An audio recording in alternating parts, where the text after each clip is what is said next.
excusez, je mets un petit peu de gnôle à côté. Je vous rassure. Hein.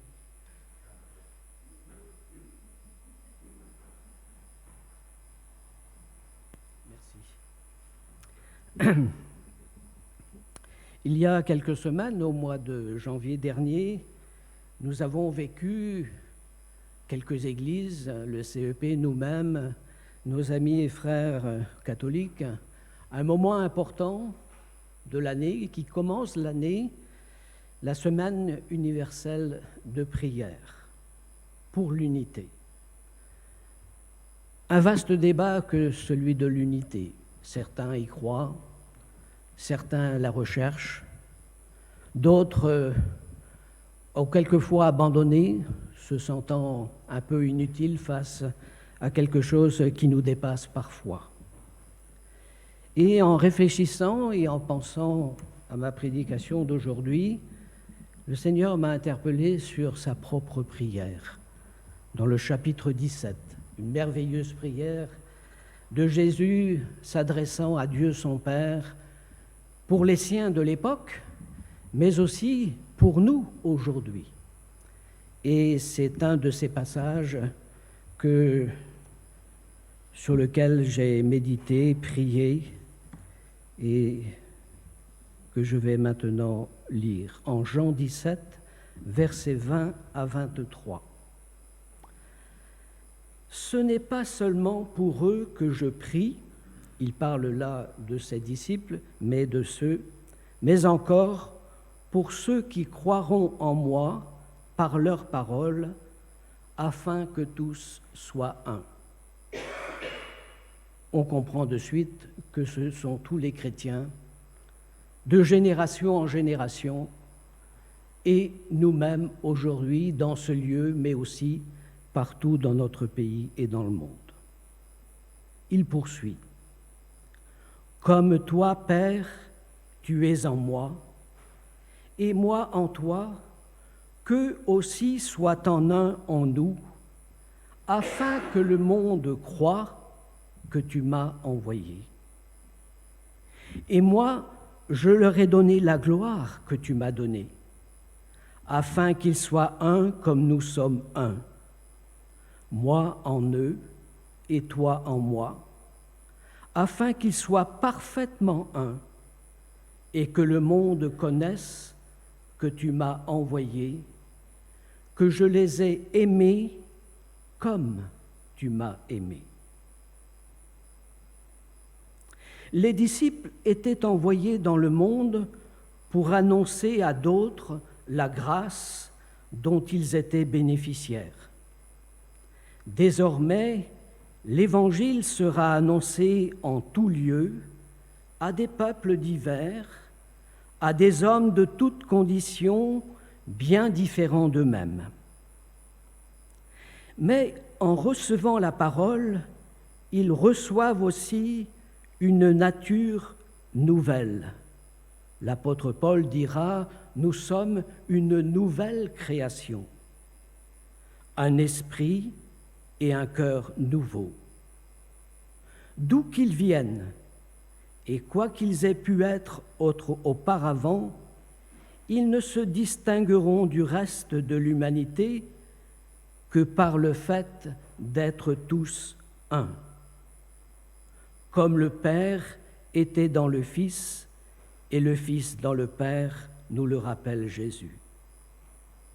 Prenant en quelque sorte part ainsi à la nature divine, ils auront tous communion avec le Père en Jésus-Christ, mais aussi les uns avec les autres.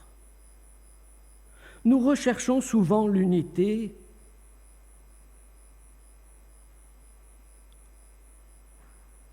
sans jamais y parvenir durablement. Mais fondée sur notre communion avec le Père et avec son Fils Jésus-Christ, nous le rappelle l'apôtre Jean, le monde pourra alors constater cette unité afin, dit le Seigneur, que le monde croit que tu m'as envoyé. Pourtant, rassurons-nous, Le monde dans son entier n'a pas voulu croire que le Père avait envoyé Jésus, même à l'époque de notre Seigneur. Aujourd'hui, combien ignorent encore la véritable nature, la mission de Jésus, lui l'envoyé divin. Quoiqu'il fût l'expression parfaite et jamais voilée de ce qu'est Dieu le Père.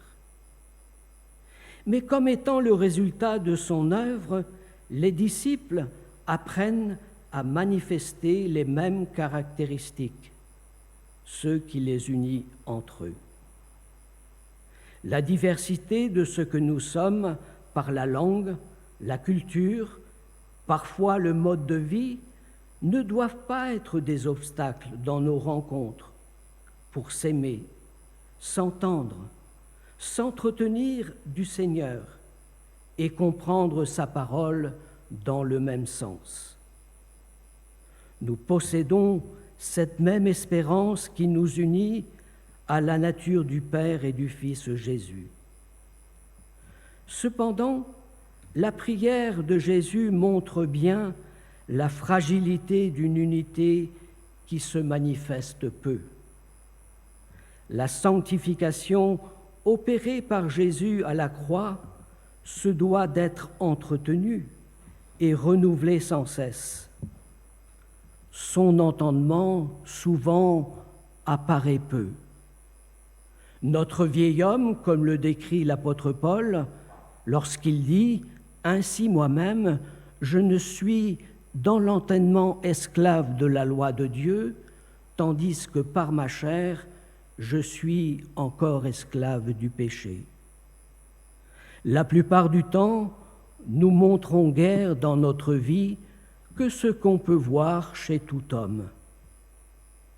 Alors, ne voyant pas la vie de Christ se manifester comme elle le devrait à travers nous, le monde est peu porté à croire à son tour.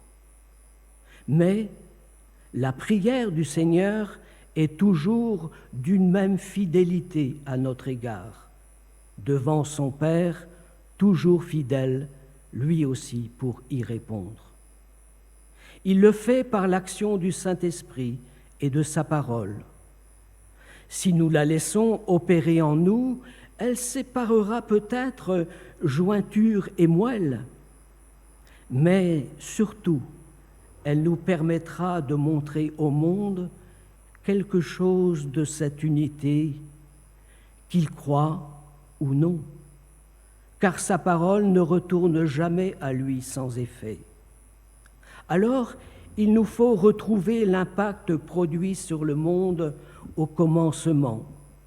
En premier lieu, nous référant et aimant la vie de Jésus, se montrant dans toute sa francheur, sa fraîcheur, sous la puissante action de l'Esprit Saint. Puis, plus tard, juifs et gentils, c'est-à-dire les païens, d'abord opposés les uns aux autres, marchant ensemble, manifestant les caractères d'une même vie.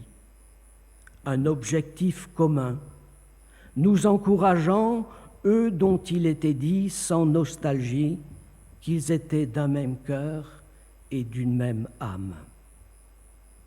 En quelque sorte, la vie du Père et du Fils dans celle des hommes, appartenant désormais aux cieux, sans pour autant se soustraire à celle vécue sur terre, être dans le monde sans lui appartenir. Le Seigneur nous enseigne que pour être gardé du monde, il faut user de la parole qui met toute chose à sa place. Elle nourrit les sentiments et les affections renouvelés en lui. Chacun pour sa part, aussi dans l'unité du corps de Christ, comme l'enseigne l'apôtre Paul. Union du croyant au milieu d'un état des choses où il doit vivre, mais dont il n'est plus. Envoyé à notre tour dans le monde prouve bien que nous n'en sommes pas. Dans le temps présent où il prie pour les disciples d'alors, Jésus s'apprête à s'en aller au Père, glorifié par lui. Il se met à part, se sanctifie au lieu de rester avec les siens. Il est avantageux pour vous que je m'en aille, leur disait-il quelque temps plus tôt, les préparant ainsi à une ère nouvelle. De retour dans sa gloire, retrouvée pour nous aujourd'hui par son œuvre, c'est cette gloire qu'il nous donne, nous ayant placés dans la même position, le même privilège que lui, celle de l'éternité. Dans le monde, nous avons pourtant en partage les mêmes peines, les mêmes souffrances que tous les êtres humains. Dieu ne change pas pour nous les conditions d'existence dans une création corrompue, mais il ne tarde pas non plus. Il use simplement de patience pour que nous exercions notre foi en lui. Aussi, les souffrances du temps présent ne sont pas dignes d'être comparées avec la gloire que déjà nous jouissons en Jésus-Christ, et celle à venir qui doit encore nous être révélée. Nous savons, comme dit l'apôtre Paul, que toute chose contribue au bien de ceux qui aiment Dieu. Faisons donc travailler toutes les peines à notre bien présent et futur. Le monde que Jésus décrit ne peut pas l'avoir, cette gloire. Il ne sait pas. Il ne connaît pas les bénédictions qui appartiennent au fait de notre relation d'enfant de Dieu. Nous pouvons voir cependant avec certitude en Jésus-Christ l'expression de la pensée de Dieu à notre égard dans ce qu'il est, dans ce qu'il dit et dans ce qu'il fait. Dieu nous accorde, dans la communion d'unité avec son Fils, de mieux réaliser tout ce que nous possédons déjà en lui. Vivre l'unité, c'est possible. Si celle-ci s'appuie sur l'exemple de l'unité des premiers disciples, à l'image de celui qui leur a enseigné, Jésus. L'activité de celui-ci sur terre est certes un modèle nécessaire pour accomplir une mission semblable à la sienne, celle simplement d'annoncer l'Évangile dans le monde tel qu'il est, pour un service fructueux.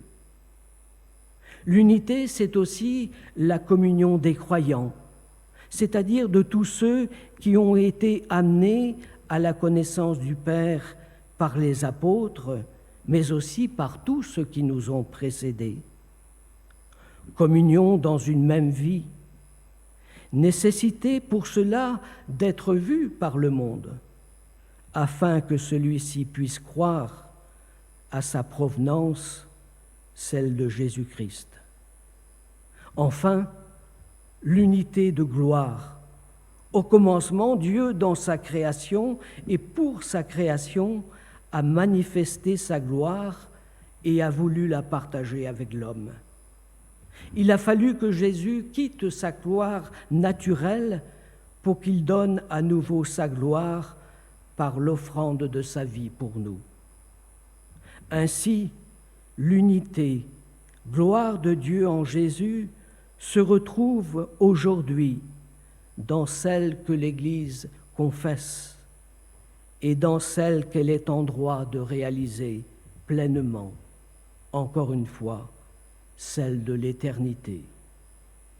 Et je vous invite maintenant, à travers la gloire que le Seigneur, de porter le message qu'il nous a confié, d'ouvrir notre regard à travers son regard sur l'unité de son Église, dans la richesse de sa diversité, parfois aussi les réticences, les querelles, mais avant tout, par cet amour qui nous lie les uns aux autres. Oui, que ta gloire revienne, Seigneur, car c'est à cela que nous sommes appelés, et je vous invite à le chanter maintenant.